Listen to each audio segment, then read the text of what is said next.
Tomorrow is the day of retribution. The day in which I will have my revenge. Soon after posting this video to YouTube, Elliot Rodger would go on a shooting spree in the California city of Santa Barbara, killing 6 and injuring many others. Hi guys, and thank you so much for joining me. If you are new here, I'm Kat and I like to talk about true crime, conspiracies and all sorts of related things. Today, I want to talk to you about Incel and the rise and dangers in online communities. But before we get started, just a quick short disclaimer. All the information I give to you in today's video are already found in the public domain, and also the opinions that I'm going to give you on this. I also don't mean any disrespect to anyone I talk about in the video. This is for educational and entertainment purposes only. Thank you so much. So let's get started. Fire, shots fired. The attack, a form of revenge by an angry young man, one who was hell-bent on blaming women for his own personal loneliness. The girls are not sexually attracted to me. There's a major problem with that. A major problem. That's a problem that I intend to rectify. Women are just evil, you know what I'm saying? Women are evil, women are cruel, women are mean. But some say Rodger's attack in 2014 marked a shift from a community that lived online to one that for some erupted into violence in reality. Blind rage targeting strangers, like promising student Katie Cooper. Her parents left devastated. He attempted to get into one of the sorority houses with a tremendous amount of ammunition. Instead, out of frustration, he got in his car, drove around the corner, and saw my daughter. My daughter paid the price. So we like to believe that that wrong place, wrong time scenario helped save 50, 60 girls' lives. So, you know, kind of a silver lining. And, you know, when you're in our position, you look for these, you know, wherever you can. In 2014, Elliot Rodger killed 7 people and injured 14 others in Isla Vista, California, striking back at those who would not permit him into their social circles. In a series of videos and the 141-page manifesto, Rodger blamed popular young women for his loneliness and the fact that he was still a virgin. In his writing, Rodger described himself as the supreme gentleman and fantasized about his retribution for the perceived wrongs that he suffered at the hands of popular and beautiful people. Incels, also known as involuntary celibates, exist primarily as an online subculture supporting male supremacy. Incel is not just a form of self-identification, but more of an ideology and self-described movement of disaffected and angry individuals, mostly men, who have found justification for violence against people who seem to have an easy time finding love and acceptance. Rodger predicted an incel revolution. In April 2018, 25-year-old Alec Minassian paid attention to Rodger's call to action and drove a rented van into pedestrians along the streets of Toronto's North York Centre, killing 10 and injuring another 16. Shortly before launching his attack, Minassian posted a message to Facebook that included the phrase, "The Incel rebellion had already begun.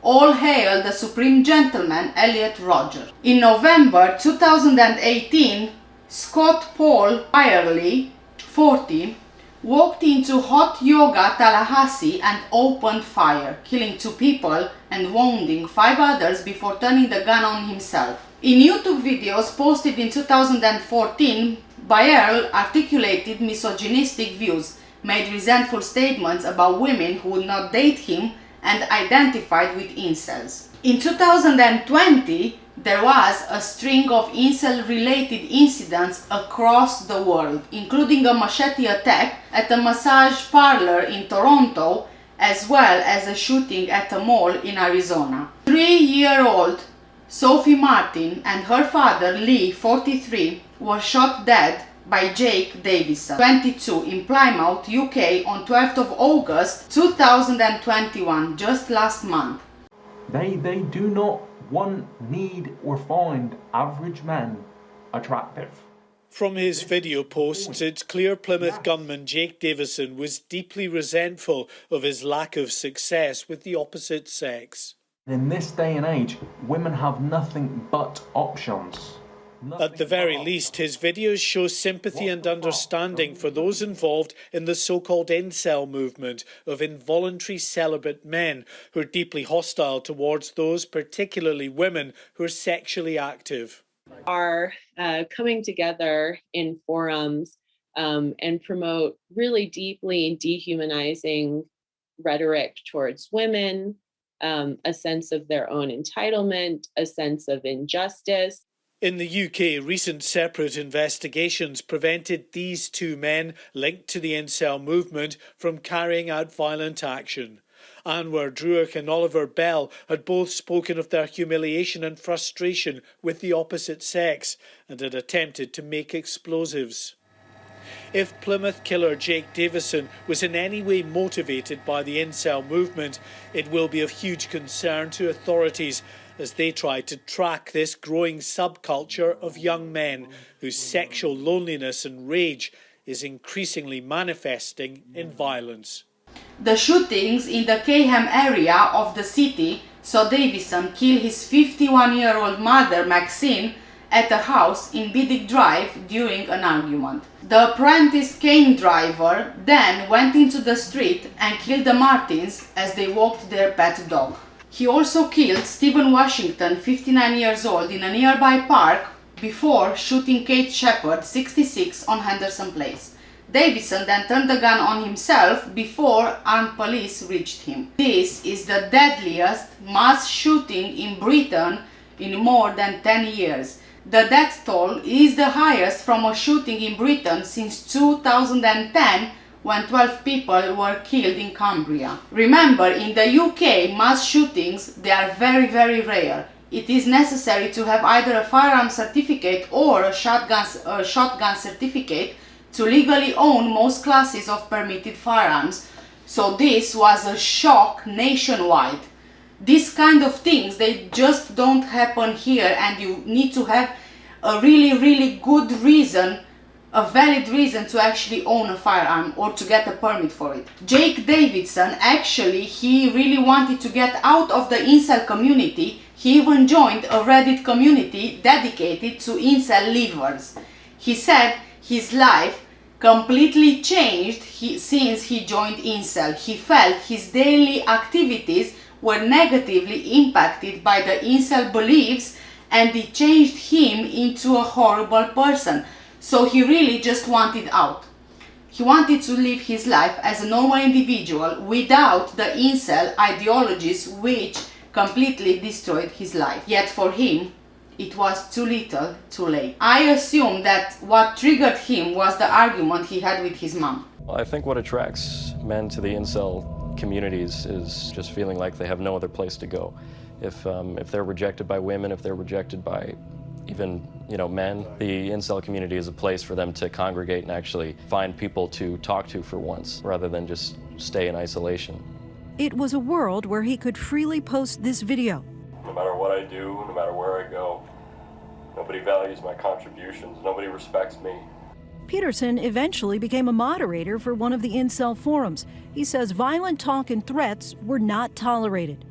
If someone crossed a line into threatening what seems like real violence, they'll be banned from the website.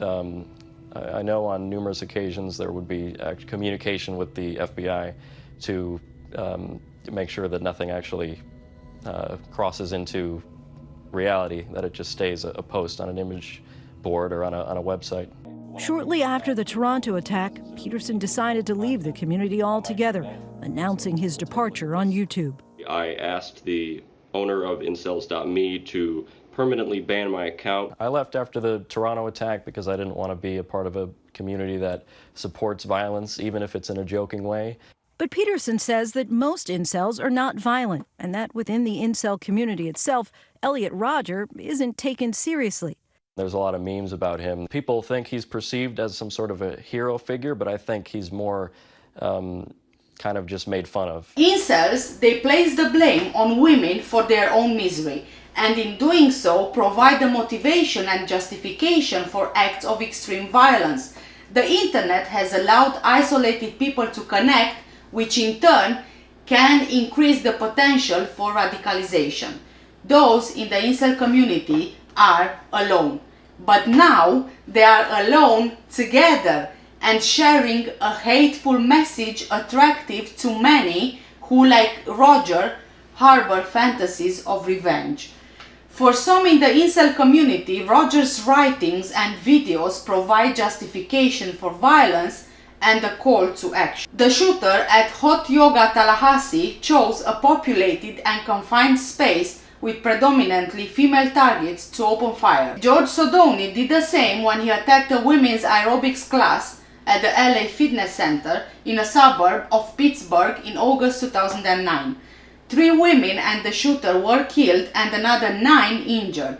The gunman, who maintained a website that included his blog describing his inability to cultivate relationships and friendships, left a note in his gym bag expressing his hatred for women. It's important to be familiar with the specific behaviors and communications associated with incels, because some people take it from online into real life. In November 2017, Reddit banned the main online community of incels for violation of its policy prohibiting content that calls for violence or physical harm. After exploring alternative platforms, the incel community eventually migrated back to Reddit while also launching incel websites.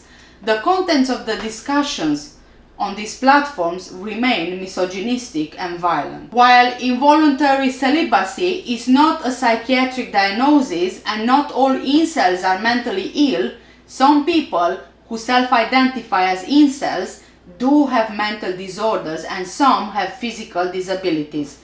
These physical and emotional conditions may lead to isolation and loneliness that can be an obstacle to meeting people and forming satisfying and healthy relationships.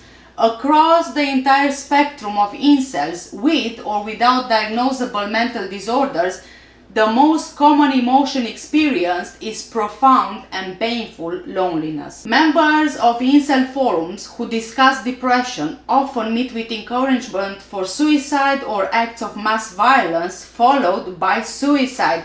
So what happens is they actually push each other to commit these attacks and even to kill themselves. But the way it goes is they say that if you are going to kill yourself, at least make more of an impact, right? So kill as many people as you can before you commit suicide.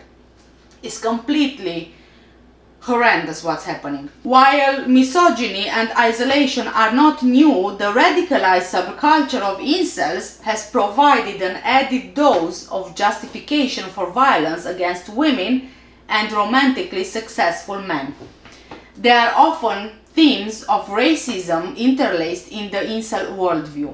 While the first instances of incel-inspired violence date back nearly 3 decades, today's incel community has become more extremist and violent through cross-population with other online hate groups and alt-right white supremacist male groups. In the years since the Isla Vista attack, incels have hammered out their own distinctive ideology, a sociology of sex with its own jargon that they refer to as the black pill. The black pill's origins derive from the broader manosphere concept of the red pill, a name referring to a scene in The Matrix where Lawrence Fishburne's Morpheus offers Keanu Reeves' Neo a choice between a red pill, which reveals the true nature of reality, and the blue pill, which would allow him to live in comfortable ignorance. This is your last chance.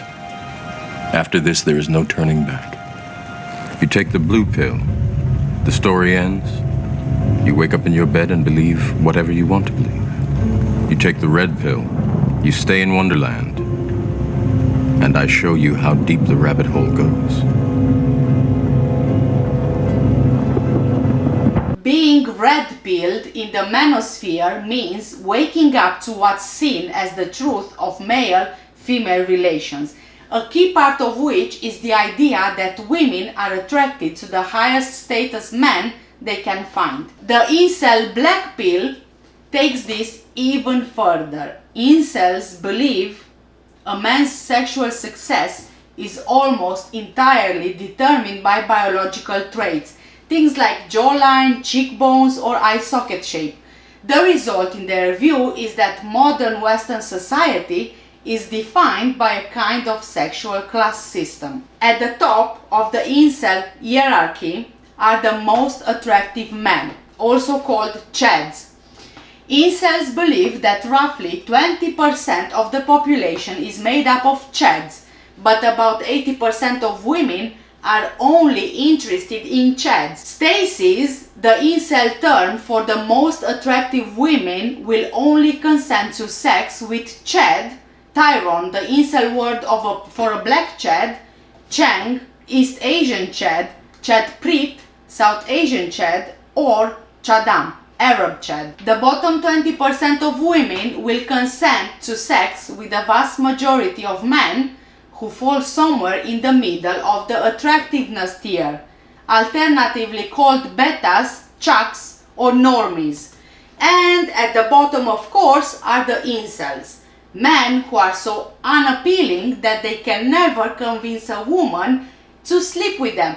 You see, guys, the way I see this is these incels, the ones which are at the bottom, they put themselves there. They push themselves to be at the bottom. They are the only ones who feel like they are worthless and they should be at the bottom. These are the kind of people who make themselves feel so low, and they live by that conviction, although no one ever is telling them so. I don't get it. Everywhere you turn, on an incel forum, there's an expression of rage or hatred, typically but not exclusively directed at women. Some is built into their slang, like the use of term femoids or foids for short to refer to women. Much of it is just raw, naked rage. Incels refer to Asian women as noodle whores and sometimes blame the rise of feminism on a Jewish conspiracy to weaken the West from within. Even forum users who identify as non-white South Asian incels, for example, call themselves currycels. They can be found arguing that whites are more attractive or expressing admiration for Hitler. But even this thing, the name calling, the currycels, I don't understand. Currycels, but even this, you are creating an offensive word which is offensive to you. You are in fact offending yourself and your race or wherever you are from. It's not like someone from outside is giving you this name. You are giving this name to yourself. So you are actually, you feel like you don't have any value whatsoever, yeah? Like you're the lowest of the lowest, and you give yourself this kind of names, and of course it's going to enrage you even more because you are the one who puts yourself down. Nobody else is doing it for you. And when you have a whole group and the whole online community supporting the same thing, you'll never be able to get out of it. You'll never be able to change those ideas in your mind. And honestly, this is classed as brainwashing. This is what cults do. They brainwash people to believe in their own beliefs. Catfish man. I catfish females. I'm a legend in the community. I'm a hero. Catfish man, whose full face is never shown, humiliates women on camera as a way to seek revenge. Ew, you're so fat. Look at that. I'm so fat. The women, who he says believe they're there to meet a model from online for a date, are instead met with verbal harassment and intimidation. Got catfish. It's kind of like a, victory for, the incel community, basically. Well, this is basically like my retribution in a sense, all those girls that treated me like The irony of the incel community is that it was actually created by a woman, and a politically progressive queer one. Her name is Alana, and she's an artist and consultant based in Toronto. For much of her young adult life, she found dating terrifying. The rules were confusing, and she wasn't even sure what to think of her own sexuality. When she was in college, in the early 90s, she began identifying as bisexual. She got into her first relationship with a woman at age 24. The experience of finally entering the dating pool made Alana want to help others with her difficulties. So she launched a website called Alana's Involuntary Celibacy Project, one of the earliest online havens for people who wanted to have romantic relationships but they couldn't. She spent a few years monitoring her creation but came to realize that she couldn't be an authority for these people and wasn't really fixing their problems. Feeling both futile and a bit like she'd grown out of the incel world, she ceased her involvement in the forums around the year 2000, where allegedly she sold the website to someone else. Although she's horrified at what the group she started has evolved into, she has managed to build a happy and romantically fulfilling life. A future she hopes the young, lonely men of today can envision for themselves. Incels in the late 90s didn't really see themselves as victims of female cruelty in the way today's incels do. Many of them were in a sexual dry spell, and like current incels were seeking support from others with similar experiences. But things changed in the 2000s after Alana sold the website. The incel community became divided between two online forums, one called Incel Support and another called Love Shy. Incel Support believed in something like Alana's inclusive vision. It was open to men and women, and moderators banned any misogynistic posts. Love Shy, by contrast, had the less stringent moderation policies. Its male users were free to vent about women, blaming them for the incels' lack of sex. One of its administrators openly praised mass killers and encouraged another forum member to commit murder. The degeneration of Love Shy reflects the rage that many men express offline. Angry, entitled misogyny is a fact of the world, and it was inevitable that this reality would shape virtual spaces as much as real ones. A forum for young, dateless men was always a prime candidate for where misogynist ideas would come to dominate. All it took was the opening of a venue uninterested in heavily policing its users for this real-world angle to become a defining feature of the virtual incel world. And that's what Love Shy provided.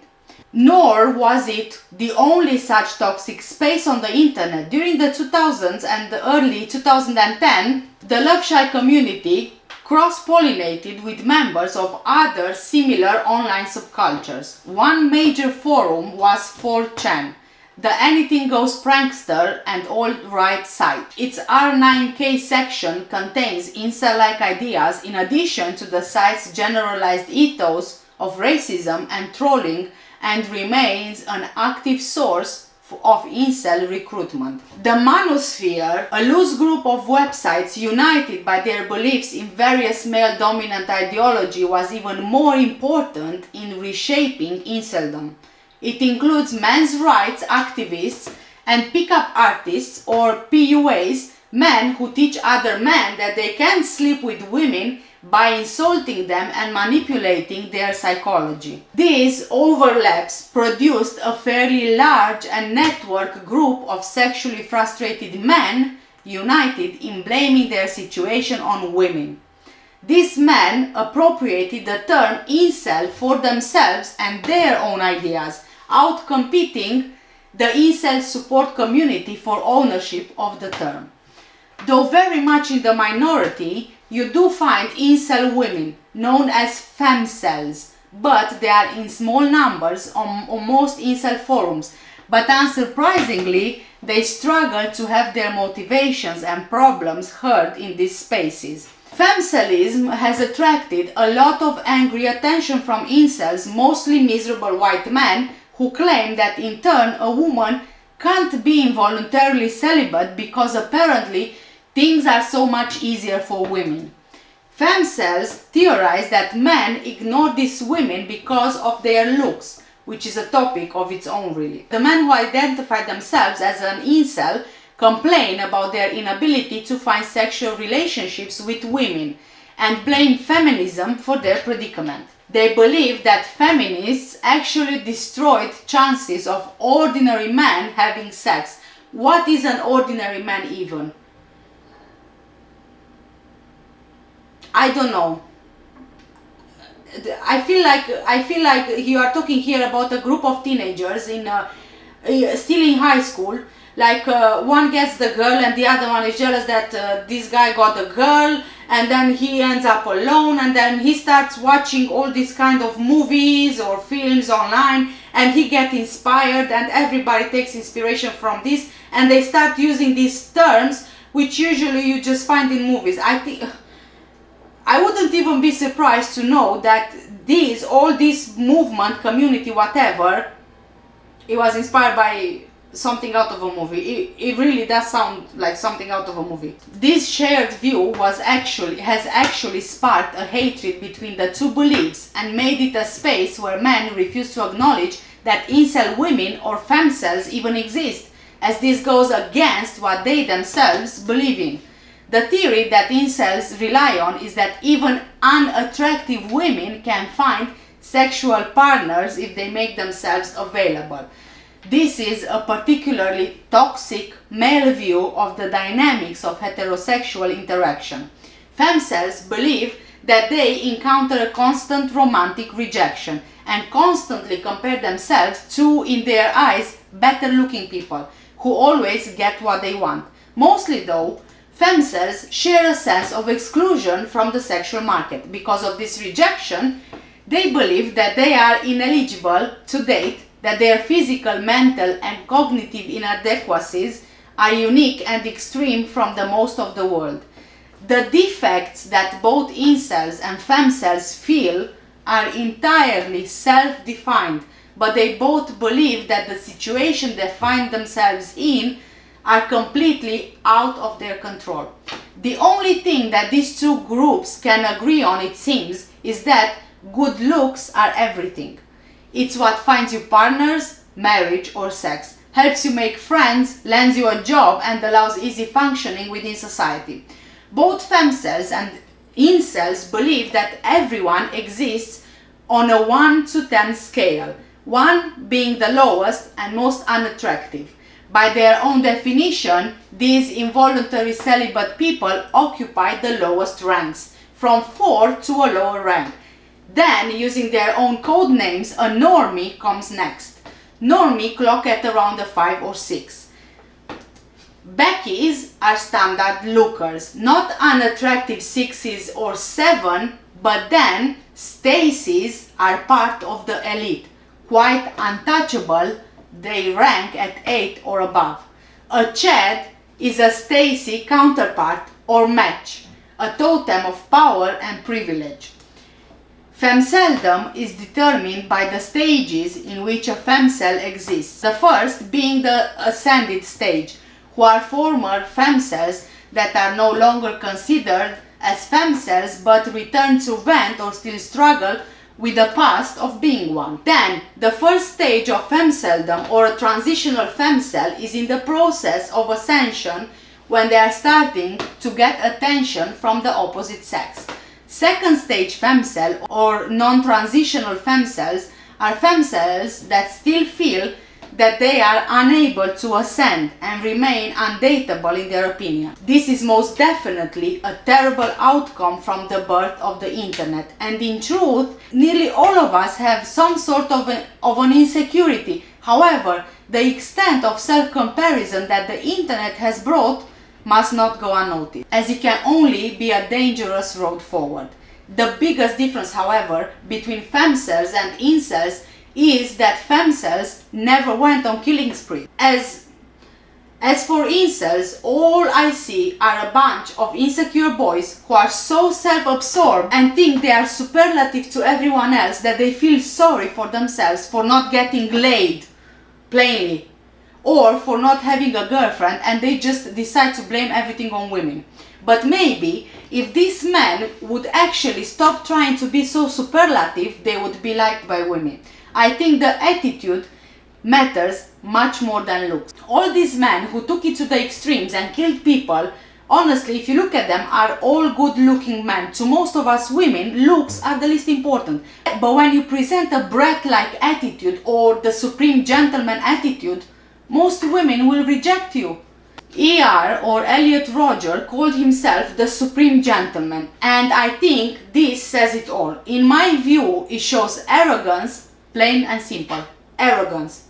Arrogance is a no-go for most women, especially when you show that side from the beginning. The fact is that these men drown in self-loathing and they can't see themselves as other than undesirable. And they don't even allow themselves to. They think they are the lowest of the low, they are undeserving of love or relationships, they have a very low self-esteem, if any, very low confidence, if any, which to me, it kind of indicates childhood parental issues, and these over time become triggers. In most of the cases, there is an underlying mental disorder of some sort, being it diagnosed or not.